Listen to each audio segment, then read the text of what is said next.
ഇങ്ങനെ പെട്ടെന്ന് പറഞ്ഞ ഞാൻ എവിടെ പോവാനാ? ഇന്ത്യൻ ബാങ്കിൽ സുഖമായിട്ട് ജീവിച്ചോണ്ടിരുന്ന എന്നെ വിളിച്ചു വെച്ച് തെരുവിൽ ഇറക്കാന്ന് വെച്ചാ ഇത് എവിടെ തന്നെയായ?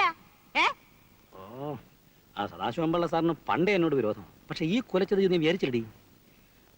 നിങ്ങൾ ഇറങ്ങി വന്ന് അന്വേഷിക്കണ്ടേ കുഞ്ഞമ്മേ? നിങ്ങളെപ്പോലുള്ളവർക്ക് നല്ല ഡിമാൻഡുള്ള സമയമായിപ്പോ. ഞാനൊരു കാര്യം പറയട്ടെ. സാറ് ബാങ്കിൽ ഒരു ക്ലർക്കല്ലേ? അതിപ്പോ നാളെ മാനേജർ ആയിരിക്കും.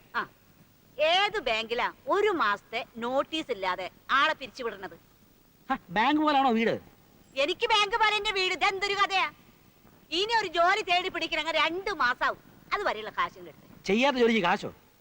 ഒന്ന് കേറിയ കാലം മുതൽ പെഴ്സിന്ന് കാശ് പോകുന്ന അറിയുന്നില്ല. അതെ, ഈ നഷ്ടം കൂടെ സഹിക്കുന്ന ബുദ്ധി. എന്നാലും ഒരെന്നാലും ഇല്ല, അല്ലെങ്കിൽ പ്രശ്നം കൂടും.